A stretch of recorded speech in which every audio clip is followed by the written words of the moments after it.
타협을 한 두 가지 꼽으라 그러면 하나는 전기차 화재 이슈가 있었고 그렇죠. 하나는 이제 딥페이크 이슈가 이번 주에 중소형주 중심의 소테마 장세가 만들어질 가능성이 높고 대선 토론 10날로 예정이 돼 있어서 뭐 이게 아마 일주일 동안은 또 굉장히 이슈를 만들 것 같습니다.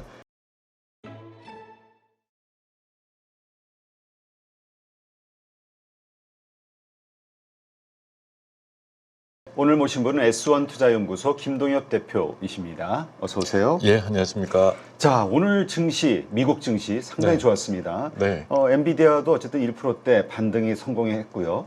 나스닥과 S&P도 1%대 상승이 나왔어요. 네. 그러면서 시장 투자자들을 좀 안도시키는 그러한 결과를 만들었는데요. 일단 미국 증시 오늘 상황 한번 좀 정리 좀 해주시죠. 네, 말씀 주신 대로 3대 지수가 모두 올랐는데 가장 놀라운 건 다우 지수가 사상 최고치 마감을 했다라는 거죠. 아, 그렇죠. 예, 41,500대까지 나오면서 최대 지수로 이제 마감이 됐다는 거, 또 S&P와 나스닥도 고공권을 기록하고 있어서 사상 최고치 수치가 이제 얼마 안 남았다라고 보시면 되겠고요.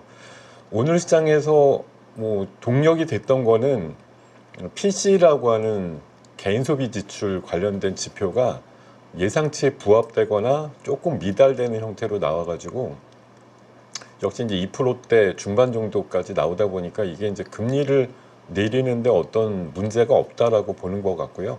페드워치 기준으로 보면 9월달 FOMC에서 금리를 0.25로 내릴 확률이 조금 더 올라갔습니다. 이 네. 수치 나온 다음에. 그러니까 지금 사실 시장에서는 금리는 당연히 9월달에 내리는데 0.25냐, 0.5냐 이제 이걸 가지고 계속 얘기를 하시고 계신데 뭐 지금 수치 나오는 것들 보면은 0.5까지 비컷을 할 이유는 없어 보이고 0.25 정도의 안정적인 방향성을 선택할 가능성이 높다라는 게 어떻게 보면 시장은 제일 안심하는 이슈겠죠. 그러니까 금리는 결국은 내리는데 큰 폭보다는 점진적으로 내린다 이렇게 보는 시각이 우세한 것 같고요.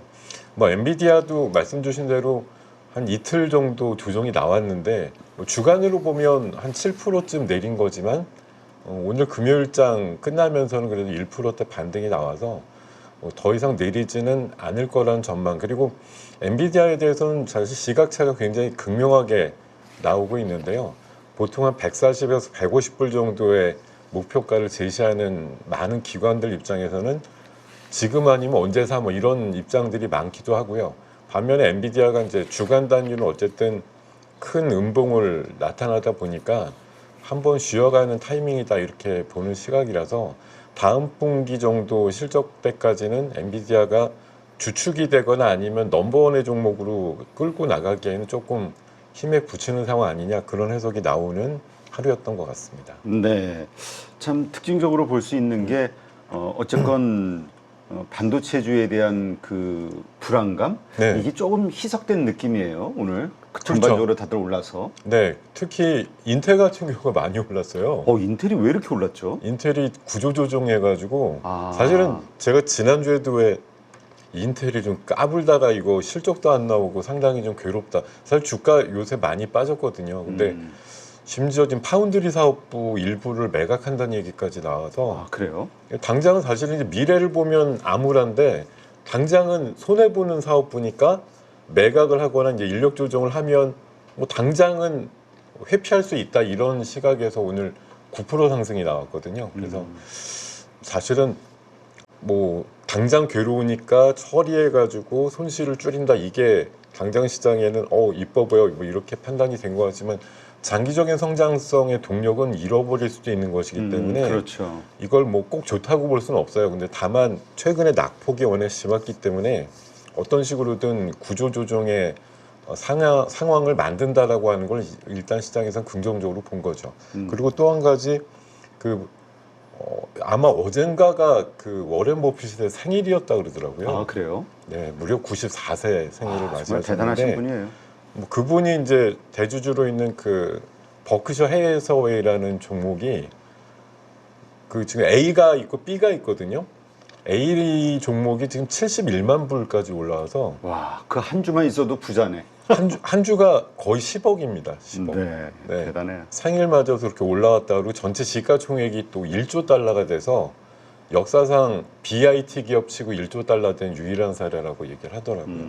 그런 것도 있었고, 근데 또 반면에 워렌 버핏이 2분기 포트폴리오 공개하면서 울타 뷰티라고 하는 그 화장품 네. 체인점 투자를 들어갔다 해서 이제 좀 관심을 받았었는데요.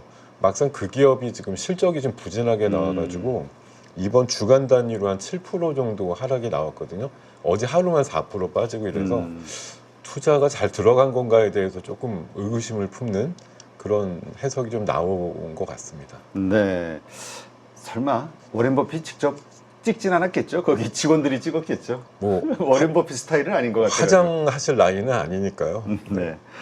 자, 이번 주 그럼 이제 국내 증시로 좀 넘어와서요. 증시의 어떤 호재와 악재 한번 정리 한번 해볼까요? 네.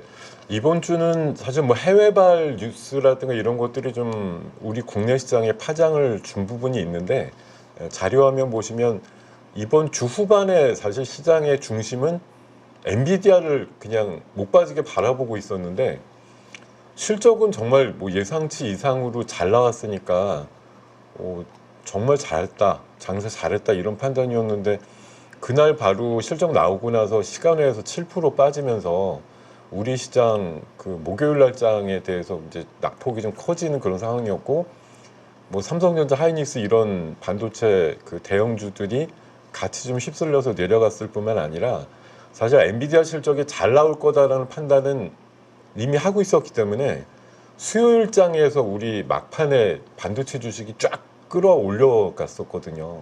그런 부분들이 이제 목요일 날 시간에가 너무 내려가니까 전부 다 반납하는 수준으로 내려갔고, 이게 사실 어제 시장에서 일부 반등이 나왔음에도 불구하고 뭐 목요일 날 빠졌던 거를 채 만회하지 못하는 상승으로 만들어진 거, 이 부분이 어떻게 보면 반도체 쪽이 조금 주간 단위로 비교적 엔비디아 영향을 받아서 약했던 것이 가장 큰 좀 지수 방향성이 좀 흐릿해졌던 그런 한 주간의 특징이었다고 보고요. 지금 자료화면 보시면 제가 종목 이름을 하나 써놨는데, 네. 유한양행이 호재죠. 뭐 그렇죠. 이번 주 보면 유한양행으로 제반 뭐 제약바이오단뿐만 아니라 그래도 시장이 올라가는데 이제 제약바이오단 그 시가총액 비중이 커지다 보니까 반도체 쪽이 약한 걸 제약바이오가 막아주는 역할까지 했던 게 어떻게 보면 그나마 시장이 덜 빠지는 한 주였다는 생각이 들고요. 제가 사회 불안이라고 써놨는데, 네, 이번에 사실 8월 달에 가장 사회 불안 두 가지 꼽으라 그러면, 하나는 전기차 화재 이슈가 있었고, 그렇죠. 하나는 이제 딥페이크 이슈가 이번 주에 많이 등장을 했거든요. 이번 주 중에 또 현대차에서 그 인베스터 데이라고 하는 행사를 해가지고 뭐 화재 이슈라든가 이런 걸 돌파하기 위해서 하이브리드 더 뭐 라인업을 확장하고, 여기 지금 표현이 된 게 ER EV라고 하는데, ER EV라고 하는 게 이게 그야말로 하이브리드 개념처럼 주행을 하면서 충전을 하기 때문에 굳이 충전기가 필요 없다라는 그런 메커니즘이거든요. 그래서 그런 시스템을 앞으로 확장하겠다 이렇게 얘기를 해서 전기차 화재에 대한 이제 두려움을 좀 감소시키는 그런 방법들도 좀 얘기를 했고요. 또 주중에 당정 협의를 통해서 전기차 화재를 경감시킬 수 있는 여러 가지 방법들을 또 내놓기도 했는데, 아직 중구난방이에요. 뭐 일원화돼 있는 게 아니다 보니까 어디 화재 하나 났다더라 이런 것만 하더라도 아직까지 뭐 충전기 이슈라든가 또 BMS라고 하는 배터리 매니지먼트 시스템 관련주라든가 또 주중에 전고체 배터리도 굉장히 강했거든요. 그래서 이런 다양한 종목들의 움직임이 있었고요.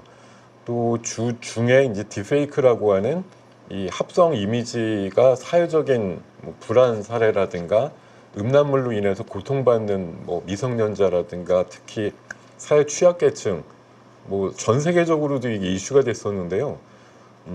지금 전 세계에서 딥페이크 가지고 유명한 사람 중에 굉장히 고통을 받는 사람 10명을 뽑았는데 8명이 우리나라 사람이래요. 그러게 연예인들을 그렇게 네. 그 뭐죠?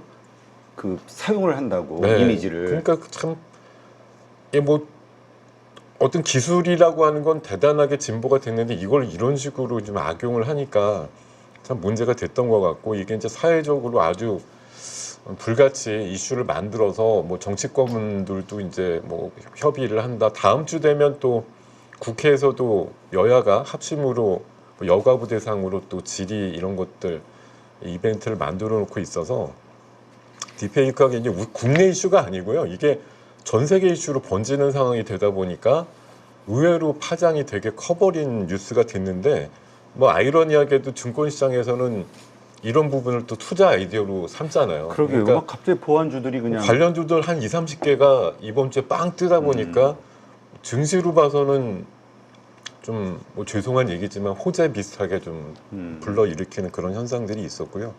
뭐 악재라고 하면 방금 말씀드렸던 이제 엔비디아가 글쎄 어디까지 기대를 했을까요? 그러게 실적 뭘 발표 도대체 기대를 했길래 이만큼 나왔는데 너 왜 이만큼 기대했는데 요거밖에 못했어 뭐 이렇게 지금 해석을 한 데다가 이제 일부 수치를 보면 다음번 이제 3분기 실적에 대한 기대감 뭐 매출 총이익이 줄어든다든가 순이익 같은 것들이 좀 줄어들 수 있는 그런 가능성 이런 것들을 이제 그 뉘앙스에서 봤다라는 것 때문에 엔비디아의 뭐 매 분기 100%씩 매출이 늘어나고 이랬던 상황들이 다음 분기 정도 돼서는 이제 줄어들 거다 이렇게 보는 시각 때문에 예봉이 좀 꺾이는 그런 모습을 보였던 게 이제 전반적으로 악재 한 가지 이유였다 이렇게 보이는 겁니다. 그러니까 기대를 너무 많이 했는데 거의 충족은 한 것 같으나 그 기대를 뛰어넘지 못했다라는 다소의 실망감이 이번 주에 우리 시장에 좀 반도체 재반 주식을 끌어내리는 그런 역할을 했던 것 같습니다. 네. 자, 이 가운데서도 좀 특징적으로 볼 만한 섹터나 종목들이 많이 좀 나왔죠. 네. 변동성장에서. 어떻게 보면 뭐 반도체 쪽에서 그렇게 특별한 게 이제 없다 보니까요. 좀 그런 흐름이 나왔던 부분이 있고요. 뭐 지금 제가 화면으로 보여드리고 있습니다만 요즘 이제 신규 종목들에 대한 관심도가 굉장히 크거든요. 그래서 ENCell이라고 그 항체 면역 관련 뭐 억제제 이런 거 만드는 회사인데 이게 삼성하고 좀 연관이 돼 있다고 소문이 나면서 이게 지난주 금요일 날 상장된 주식인데 이번 주 내내 오르다 보니까 70%나 올랐습니다. 그리고 M83이라는 종목도 요즘 또 40%나 올랐고요. 그리고 아무래도 딥페이크 관련해서 뭐 이런 딥페이크 추적 기술을 갖고 있다든지 보안 관련된 종목들이 무더기로 좀 오르는 모습이었는데 대표적으로 센즈랩이라는 종목이 57%, 모니터랩이 45%, 야. 또 한비소프트 같이 그 페이크 영상이 진짜인지 아닌지 판별하는 기술에 미국 특허 갖고 있다는 회사가 원래 장중 최고로 보면 한 60% 올랐었어요. 근데 엄청나네요. 이제 주 후반에 꺾여가지고 32%의 주간 상승이고요. 비만주 쪽에서도 이제 블루엠텍이라는 종목이 위고비가 이제 10월달에 우리나라 들어온다 이러다 보니까 비만주들도 올랐고요. 그리고 이번 주 특징이 아무래도 지수가 이제 안 가다 보니까 저번에 깔려 있는 게 거래대금 줄어들었죠. 그러다 보니까 그 제한된 거래량이라든가 거래대금 가지고 하다 보니까 이번 주 특징적인 게 아주 초소형주 그 어떻게 보면 이제 저희 표현으로 보면 이제 동네 구멍가게 수준이다라고 얘기를 하는데 시가총액 300억에서 500억짜리들 종목들이 있습니다. 이게 조금만 이유가 붙으면 보시면 뭐 더 테크놀로지 64%, 플랜틴의 58%, 제닉 45%, 300억에서 500억짜리들이거든요. 그냥 쉽게 그냥 쉽게 올라가네 가벼우니까. 네, 그런 것들이 있었고요. 아무래도 이제 그 코로나 이슈가 좀 잦아들고 증가율이 꺾였다 이러니까 전반적으로 코로나 관련된 뭐 진단키트류라든가 또 지난주까지 좀 강세를 보였던 일부 게임주 이런 것들이 주간 단위로 좀 하락하는 그런 모양들이 있었던 것 같습니다. 네. 저 흐름은 다음 주까지 이어질까에 대해서는 우리가 좀 고민을 해봐야 되겠죠. 일단은 제가 보기에는 추석 전까지라고 저는 생각을 하는데요.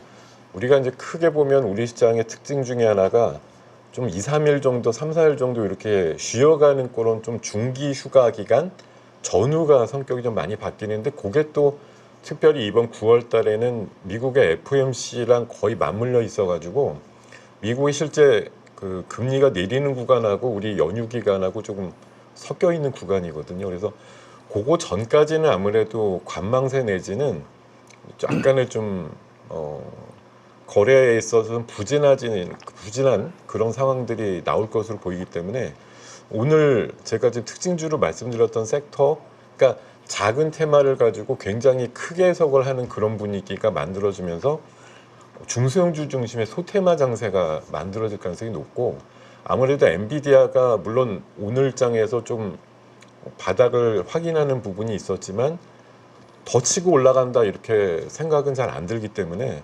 삼성전자, 하이닉스 중심의 뭐 강세가 유지될 확률은 이번 주간에 조금 낮지 않나 그렇게 판단을 하고 있습니다. 네, 알겠습니다. 자, 그렇다면 이 흐름이 어떻게 이어질까? 또 뭔가 변수들이 또 이 주말 사이에 터지진 않을까? 사실 그래서 금요일 날 오후장 되면 우리 개인 투자를 불안해가지고 다 어느 정도 매도하는 이 패턴이 반복이 되고 있잖아요. 네, 그렇기도 하고 우리가 8월 달에 이제 5일 날이 월요일이었는데 그날 블랙 먼데이를 간접적으로 경험을 그렇죠. 했잖아요. 월요일만 되면 불안하신 거예요. 금요일보다도. 그러니까 금요일 오후쯤 되면 정리 좀 하자 이렇게 요새 좀 버릇처럼 되신 게 월요일장에 대해서 이제 확신이 없어지는 그런 이제 요일별 특징이 좀 생긴 것 같고요. 뭐 그런 분위기가 좀 있는 것 같습니다. 어떻게 보면 변수 중에 이제 월요일날 밤에 미국이 이번 주에는 안 해요. 네. 노동절 휴가 뭐 휴장이 있어서 안 하기 때문에 뭐 우리 시장이 이제 주말 사이에 나온 뉴스를 가지고 자체 해석을 해가지고 뭐 벌어지는 그런 상황이 돼야 될 것 같은데, 뭐 돌발 변수라고 하면 이제 뭐 중동 쪽이 사실은 이번 주말에 또 갑자기 뭐 이럴 수 있는 이슈가 있지만 제 생각에는 뭐 휴전 협상이라든가 이렇게 교착이긴 하지만 그렇다고 갑자기 뭐 때려야 되는 그런 장세가 나올 것도 아니기 때문에 뭐 중동 상황에 대해서는 일단 보합 정도 중립 의견 드리도록 하고요. 그리고 뭐 엔비디아 이슈도 한 2, 3일 이제 시장에 큰 파장을 일으켰는데 어찌됐든 지금 정도 한 120불 정도 내외 이 수준에서 일단 지지받는 형태로 나올 것으로 보이고, 젠슨 왕이 얘기한 대로 사실 뭐 회사 내부적인 사정은 기밀이라 알 수 없죠. 근데 시장에서 믿지 못하는 것과 회사가 이렇게 뭐 꾸준하게 얘기하는 것하고 어떤 이제 힘겨루기가 나올 것인가인데, 블랙엘이 큰 차질 없이 4분기 때 양산을 시작해서 공급 사이드가 뭐 원활하게 진행된다 이렇게 믿게 되면 지금의 하락이 기회다 이렇게 보는 시각이 분명히 나올 거고요. 뭐 3분기 정도 실적이 2분기 때 어떤 놀라운 성장성을 지키지 못할 거다 이렇게 보시는 분들은 아마 엔비디아에 대해서 뭐 진짜 공매도를 때리겠다 이런 식으로 하는 사람들도 분명히 나올 거라, 이번 주간으로 봐서도 엔비디아에 대해서 계속 설왕설래가 많을 수밖에 없을 것 같다는 생각이 들고요. 그리고 네. 이번 주말, 그러니까 오늘 내일이 아니고 다음 주말에 이제 미국 대선 토론이 있거든요. 아, 그래요? 예, 대선 토론 10날로 예정이 돼 있어서 뭐 이게 아마 일주일 동안은 또 굉장히 이슈를 만들 것 같습니다. 누가 과연 이길 거냐? 지금은 박빙으로 해리스가 유리하고 정치 자금이 좀 더 많이 거친다라는 걸로 해리스 트레이드를 조금 더 얘기를 하는데, 이것도 이제 한 달 정도 넘다 보니까 좀 지지부진한 상황이 됐는데 다시 맞불이 되거나 아니면 우위를 점할 수 있는 모멘텀이 대선 토론을 통해서 트럼프가 재역전을 할 것이냐 아니면 해리스가 지금의 우위를 계속 유지할 것이냐, 이거 가지고 아무래도 뭐 극명하게 차이가 나는 정책들이 많기 때문에 관련주들의 움직임이 주 후반 정도에는 또 변동성을 일부 가질 거다 이런 해석들이 나올 수 있을 것 같고요. 그리고 조금 지역적인 문제인데 요즘 제약바이오단이 워낙 강했죠. 강하잖아요. 그래서 뭐 유한양행의 신고가 랠리가 계속 될 거냐도 사실은 뭐 이슈고요. 그리고 이런 것들 이제 뒷받침하기 위해서 뭐 미국의 폐암학회라든가 유럽의 종양학회가 또 9월 달에 예정이 돼 있는데, 내일 9월 2일 정도 시점으로 해서 그 유럽 종양학회 초록이 공개되거든요. 그래서 거기 참여하는 아마 한 5개에서 10개 정도 되는 우리나라 제약바이오단 기업들에 대한 관심도 커질 것으로 보이고요. 그리고 지난달이라고 이제 표현하긴 그런데 아직 8월이 넘어가진 않았지만 우리가 8월 달에 왜 그 블랙 먼데이를 봤던 날짜가 8월 5일이잖아요. 네. 근데 거슬러서 가면 8월 2, 3일 정도에 나온 수치 때문에 우리가 놀랬거든요. 그게 뭐였냐면 ISM 제조업 지수거든요. 네. 이게 이제 오늘 내일 나오고 2일쯤에 나와요. 지난달에 이제 충격을 줬는데 어떻게 나올까? 그러니까 그것이 근데 또 미국 증시 오른 거 보면 기대감이 좀 살아 있는 것 같은데요. 그렇죠. 이 지난번만큼 엉망은 아니야 이렇게 보는 시각이고요. 또 하루 이틀 건너서 실업률도 나오거든요. 네. 저번에 4.3으로 깜짝 놀래가지고서 이게 경기 침체로 해석을 하면서 시장이 경기를 일으켰던 거라 지금은 4.1에서 4.2 정도 약간 낮아질 걸로 보는 시각이 우세하기 때문에 어쨌든 4.3을 넘지 않으면 시장에는 뭐 큰 파장은 없을 걸로 보이는데 그게 6일 날로 지금 예정이 돼 있어서 그런 경제 지표들에 따른 미국 시장의 변동성이 또 우리 시장에 가져올 뭐 영향들도 분명히 있다 이렇게 판단드리겠습니다. 그 변동성이 하락 쪽이 아닌 상승의 변동성을 가져왔으면 좋겠는데. 아마 이게 항상 그 뭐 대구복구라고 표현도 하고 사이클이기 때문에 그 전달 충격파가 줬던 지표는 다음 달에는 보통 충격이지 않더라고요. 그래서 뭐 제가 조심스럽게 생각하기에는 지난번처럼 갑자기 놀랄 일은 아닐 거야 이렇게 보는 시각이 많고 조금 조심스럽게 접근하는 만큼 기대한 만큼 나왔네 아마 이런 좀 안도렐리성 분위기가 나올 가능성이 높다 이렇게 판단합니다. 네.